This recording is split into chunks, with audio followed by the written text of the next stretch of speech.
Hello, I'm the Nostalgia Critic. I remembered so you don't have to. Perhaps a lot of you saw the trailer for the movie Sausage Party. No, of course you didn't. You just saw the title, the catchphrases, and started reading the YouTube comments like everyone else. I remember a ton of people sending me links declaring it the new food fight. But much to the surprise of, every single person who ever lived, it was actually getting good reviews. No, not just good, great. Word of mouth started spreading as well, and soon the movie became a hit. Why? Because apparently the movie has clever satire, thought-provoking commentary, and a scenario that helps make its point. This movie. This got me thinking recently. Why start now? I've taught you well that this isn't the first time this has happened. There's been several movies and shows that have been popping up over the past several years that seem like mindless nonsense, but either slowly or quickly reveal themselves to be smarter than they look. With many of them doing well, more and more have been popping up out of the woodwork. So this begs the question, is weird the new brilliant? With so much media that seems like junk food for the brain, is there some junk food that's secretly sneaking in some healthy stuff? I started thinking about movies and shows that were doing a lot of this, and quite frankly, a lot of them seem to be animated. Popular shows like Adventure Time or Steven Universe have been praised for years for their in-depth look at identity and how it relates to social norms, whether it be family, friendship, or how viewing oneself can affect others as well as you. But if you were to put that on the summary of the show, very few kids would probably watch it. Hell, probably not even that many adults. Therefore, Adventure Time is about a teenage boy who wears fluffy white ears and a zany dog who can change into anything, and their wacky shenanigans in the magical land of Ooh. But since it's a magical land, you can do whatever you want. So maybe someone magically makes smaller versions of everyone that can be put under your control. Thus, we can explore how much a seemingly loving person can give or take when in complete power. Or maybe a magical crown that takes away your memory can serve as a heartbreaking allegory for Alzheimer's, and the empathetic tragedy that people suffer from it. These are things that spiraled out of a show that started like this. Listen to Jake, Finn. He only wants what's best for Steven Universe is the same way. It starts off with a little boy who has a gem in his belly trying to show these three alien women how life on Earth works. And the first episode focuses on an ice cream treat called Cookie Cat, while once in a while stopping an alien invasion and singing a song. Doesn't sound that mentally complex. But again, as the show continues, we discover the gems can transform you, both physically and mentally, and combine with other people.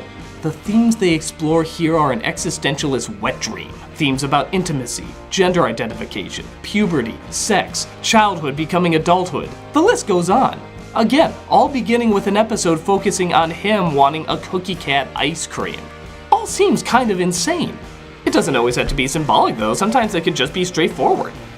Shows like Avatar and My Little Pony are very direct with what they're trying to teach. Avatar takes place in a fantasy world where people have Captain Planet powers and want to stop an evil bad guy from taking over the world. Yeah, sounds pretty standard. In fact, almost boring. But on top of having a great sense of humor and creative visuals, the show teaches kids, and arguably adults, about Eastern philosophies, religion, medicine, and even martial arts moves. All the poses shown are based on real styles of martial arts. They even hired martial arts masters for models. In the case of My Little Pony, a show that started off as a remake of what many people consider a forced excuse to sell toys, and that's from the people who liked it, had transformed it into practically an educational show about emotions and social interactions. The story takes place in a land of ponies, and one is sent to study the benefits of friendship. Yeah, sounds like Care Bear's greeting card fodder, right? Well, in this show, they actually do analyze it, seriously looking at the benefits of kindness, the varying levels of it, and when to use each variation. It's easy just to say be nice and that's it, but this show actually looks at the different challenges that comes with it. It isn't just a blanket term, it's explored and analyzed. So much so that the majority of the fan base are grown men, not girls. This is a show that was doing its job so well that it hit on a fan base that they weren't even aiming for originally. And now it turns out to be most of them. And all this comes from a show that just wanted to sell some toys in the 80s. Who the hell could have seen this coming? Kids' films nowadays are the same way. Kung Fu Panda is a Jack Black animated comedy teaching kids about dealing with suffering and how to turn it into something progressive. The Lego Movie is really a connection to a son's relationship with his father. And good lord, we could talk about the Pixar movies forever, giving us cute and silly ideas that sneak in emotional and psychological issues without kids even realizing it. But this idea of working commentary into nonsense isn't just for kids. On top of examples like Sausage Party, BoJack Horseman might be the greatest TV show in years. And on the surface, you'd swear I was making that up. It's about a horse who had a cheesy sitcom in the 80s. Yeah, that's right, a horse. Half the people are animals on the show. There's no reason for it. The whole series focuses on the impact that the show had on him, particularly depression and dozens of addictions, and how it also impacts the people around him. The show starts off almost mockingly silly, relying on shock value jokes and classic little problems that are blown out of proportion. But as we get more comfortable with the characters, their more troubled sides are shown. And oftentimes, instead of punchlines, we're given harsh realities. Yeah, harsh realities in a show about a talking horse. It's like finding out Mr. Ed was bipolar. What's so shocking about this show is not only does it do the dramatic side well, but it does it better than any show I've seen on television. The comedy is strong, surreal, and clever, allowing us to enjoy these people. So when it really comes time to talk about the inhumane side all of them are capable of, it's really tough to get through, in a good way. It is disturbing, it does take you out of your comfort zone, and it does it in a totally bizarre and intriguing way. Maybe the constant reminder that set in the false world of Hollywood is what helps us see past the gimmick of talking animals. Maybe because we're so aware Hollywood is an illusion but forget the people behind it are real feeling creatures helps us identify with such a strange and hostile environment. It takes you to places you didn't think you would go to, are afraid to go to, and then come out having confronted something you never thought you would have confronted. All from BoJack 100% on Rotten Tomatoes Horseman. Where did this all come from? That these childish and dumb ideas can lead to deep and complex issues? It's hard to say for sure. I guess shows like South Park kind of paved the way, looking like the cheapest, lowest brow humor that over time surprisingly turned into one of the great commentators. Because there were so low expectations, there was a freedom to do whatever they wanted. And not only did the creators know how to get people's attention, but they knew how to say something funny and interesting while they had your attention. But hell, you could go back further and point to The Simpsons. When they first came out, it was dismissed as crude shock humor. Yeah, The Simpsons were seen as shock humor.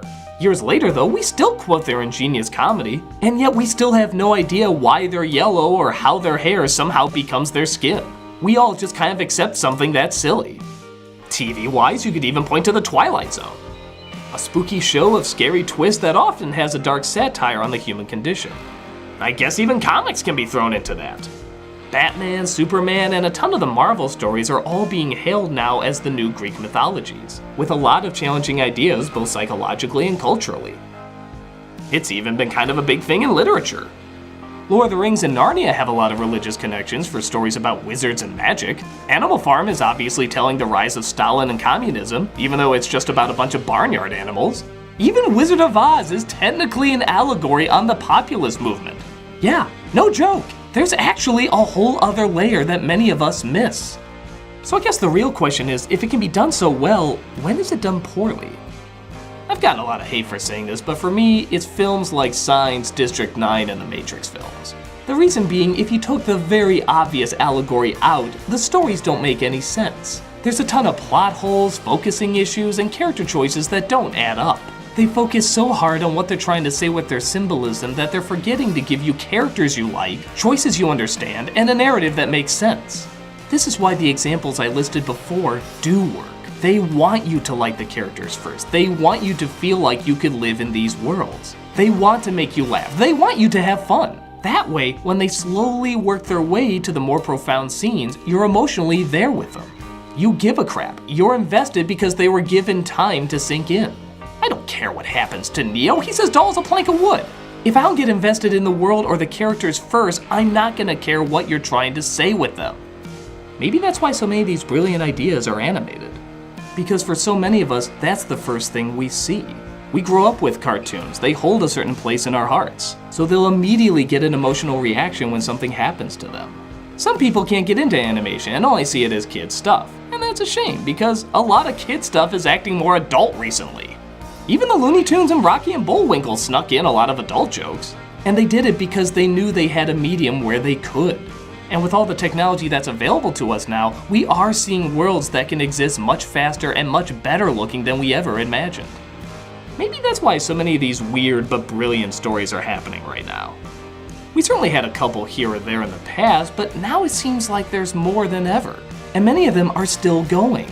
They know now that they can do it, and that people will watch and continue to watch. Their minds are open to being entertained, but also questioned. They want to see a horse get drunk and act like an ass, but they also want him to wonder if there's any hope for himself. I don't know if this is just a trend or if these kind of stories will keep going, but one thing is for sure, they got our attention now, and they're doing a pretty good job keeping it.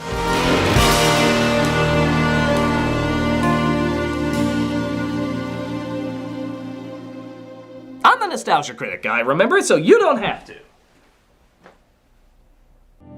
Coming next week is the third animated Titanic movie. Yes, it exists, you've asked for it for years, and I'm finally gonna give in. But you can see it now under Vessel's ad-free early access. Just $3 a month to see tons of people's videos early, as well as a bunch of other extra features. Check it out and get the early scoop.